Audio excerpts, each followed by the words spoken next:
큐티하는 여자 김양재 목사입니다. 오늘 큐티인 말씀은 요한일서 2장 1절에서 11절까지예요. 하나님 아버지, 하나님의 사랑이 참으로 우리 속에서 온전하게 되기 원해요. 말씀에 주시옵소서 듣겠습니다. 오늘 1절에 나의 자녀들아, 내가 이것을 너희에게 쓰면 너희로 죄를 범하지 않게 하려 함이라고 합니다. 어제 1장에서는 이 편지를 씀이 우리의 기쁨이 충만하게 하려 함이라고 했는데 오늘 2장을 시작하면서는 너희로 죄를 범하지 않게 하려 함이라고 하네요. 어떤 차이가 있을까요? 1장이 죄에 대한 해결책이라면 2장은 이른바 죄에 대한 예방책입니다. 그렇다면 우리는 어떻게 해야 죄를 짓지 않고 온전하게 될 수 있을까요? 첫째, 우리의 대언자이신 예수님을 의지해야 합니다. 1절 후반에 만일 누가 죄를 범하여도 아버지 앞에서 우리에게 대언자가 있으니 곧 의로우신 예수 그리스도시라고 합니다. 대언자가 무엇입니까? 성경 원어로는 파라클레이토스 중보자라는 의미예요. 중보자는 서로 대적하는 관계를 화해시키고 하나가 되도록 중재하는 역할을 하지요. 그러므로 이 말씀인 즉슨 우리가 만일 죄를 지어도 의로우신 예수님이 우리의 중재자가 되어주셔서 우리 죄의 문제를 해결해 주신다는 것입니다. 2절에도 보니 그는 우리 죄를 위한 화목제물이니 우리만 위할 뿐 아니요 온 세상의 죄를 위하심이라고 합니다.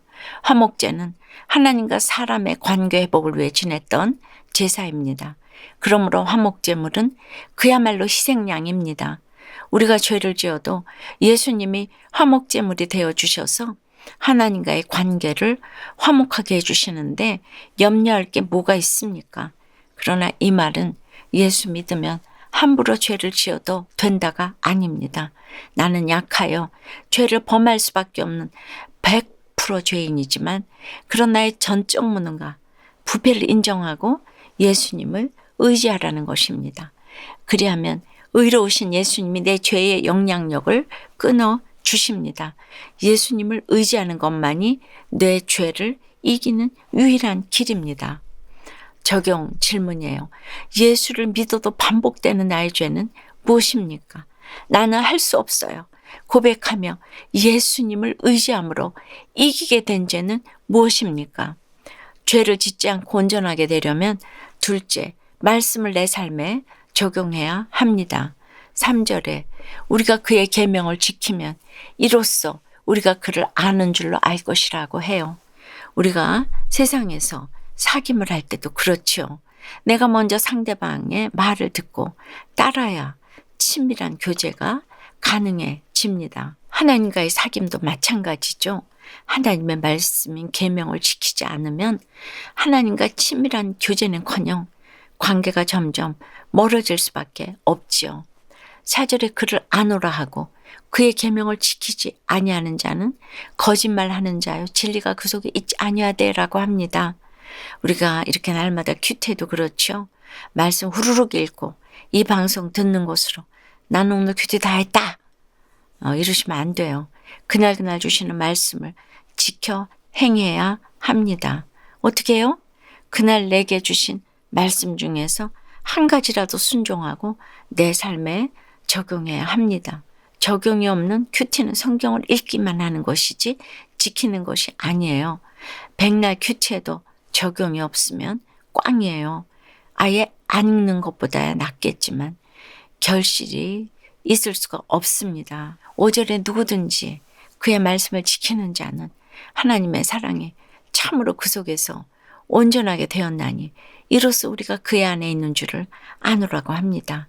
하나님의 사랑이 참으로 우리 속에서 온전하게 되려면 말씀을 지켜 행해야 합니다.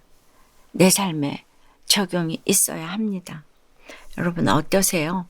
오늘 큐티를 하면서 듣게 된 하나님의 명령은 무엇이고 보게 된 내 죄는 무엇입니까? 그래서 명령에 순종하고 죄를 돌이키기 위해 적용해야 할 것은 무엇입니까? 매일 한 가지라도 꼭 적어서 반드시 실천하시기 바라요. 제가 어려서 교회를 다녀도 큐티를 안 하다 보니까 그 선거 때 반주한 거 하고 중학교 때 수련회 간 거 그것밖에 기억이 안 나고 말씀이 하나도 기억이 안 나는 거예요.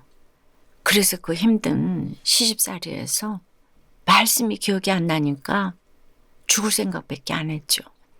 근데 요즘 큐티하는 우리들 교회를 봐도 그렇고 이 큐티하는 청소년들이 정말 나중에 말씀이 기억에 남을 것 같아요. 그래서 죄를 돌이키려면 이렇게 날마다 말씀을 듣는 훈련부터 해야 되고 하게 하셔야 합니다. 죄를 짓지 않고 온전하게 되려면 셋째 세상이 하지 못할 사랑을 해야 합니다. 7절에 사랑하는 자들아 내가 새 계명을 너희에게 쓰는 것이 아니라 너희가 처음부터 가진 옛 계명이니 이 옛 계명은 너희가 들은 바 말씀이라고 합니다. 요한이 지금 성도들에게 보내는 편지는 이전에 없던 새 계명이 아니라 이미 구약에 기록되어 있는 말씀을 근거로 하고 있다는 것입니다. 그런데도 요한은 왜 8절에서 다시 내가 너희에게 새 계명을 쓰노니 그에게와 너희에게도 참된 것이라고 했을까요? 옛 계명과 새 계명에 무슨 차이가 있죠? 레위기 19장 18절에서 하나님은 원수를 갚지 말라는 규례를 주셨지요. 그런데 마태복음 5장 44절에서 예수님은 더 나아가 너희 원수를 사랑하라고 하셨습니다. 차원이 다르죠? 9절에 빛 가운데 있다 하면서 그 형제를 미워하는 자는 지금까지 어둠에 있는 자라고 합니다. 그러므로 어둠 가운데 있지 않으려면 세상이 할 수 없는 사랑도 해야 합니다. 참 빛이신 주님처럼 참 사랑을 보여주어야 합니다. 그리하면 내 인생에 그 어떤 어둠도 다 지나갈 것입니다. 참 빛이 벌써 이미 비치고 있을 것입니다. 적용 질문 드립니다. 원수를 갚으려고 이를 갈고 있는 나의 원수는 누구입니까? 어둠 가운데서 나오려면 그 원수마저도 사랑해야 한다는 말씀이 인정되세요? 남편의 폭력도 자녀의 방황도 새 계명을 주시려는 하나님의 사랑임이 깨달아졌다는 한 집사님의 큐티인 묵상 간증이에요.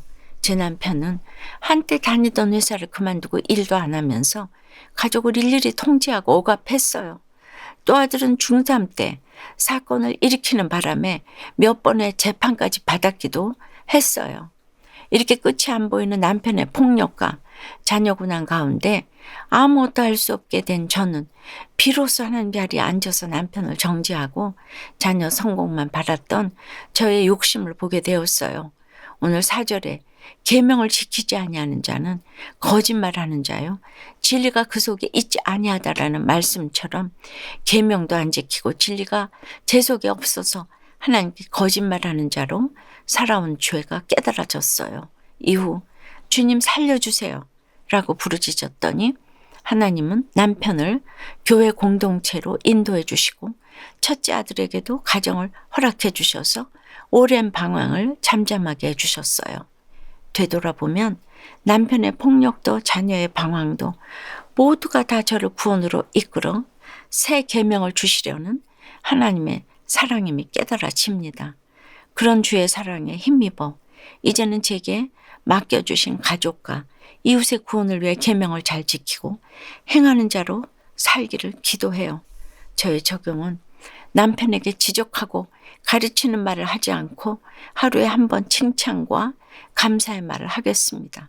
일주일에 한 번 가정 예배를 드리며 자녀들에게 남편을 원망한 죄를 고백하고 사과하겠습니다. 입니다. 죄를 짓지 않고 온전하게 되려면 우리의 대언자이신 예수님을 의지해야 합니다.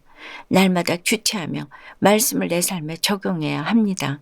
세상은 죽었다 깨어나도 하지 못할 사랑을 해야 합니다. 10절에 그의 형제를 사랑하는 자는 빛 가운데 거하여 자기 속에 거리낌이 없다고 합니다. 그러나 세상 사랑은 이기적일 수밖에 없어서 끝내는 거리낌이 생기죠. 서로 미워함이 어둠에 있게 마련이에요. 그러나 그리스도께서는 우리를 위하여 죽으심으로 하나님께서 우리에 대한 자기의 사랑을 확증하셨어요. 참 사랑이란 이런 것이에요. 그렇다면 오늘 구원을 위해 죽을 각오로 하다못해 죽는 신용을 해서라도 내 사랑을 확증해야 할 사람은 누구입니까? 기도드립니다. 사랑의 하나님 아버지, 저희로 죄를 범하지 않게 하시려고 계명을 주시고 또 우리 죄를 위해 의로우신 예수 그리스도를 화목제물로 보내주셨어요. 감사해요. 이젠 우리의 대언자이신 예수님을 의지해서 더 이상 죄를 짓지 않고 온전하게 되기를 원하는데요. 그런데 빛 가운데 거하지를 못하니까 날마다 어둠에 행하며 아직도 미워하는 사람이 있고 이렇게 갈 곳을 알지 못해요. 늘 내 속에 거리낌이 많아서 거짓과 죄와 미움에 어둠에 있는데도 깨닫지를 못한 우리를 불쌍히 여겨 주시옵소서. 날마다 큐티하면서 이 새 계명을 하나라도 적용해야 되지 않겠습니까?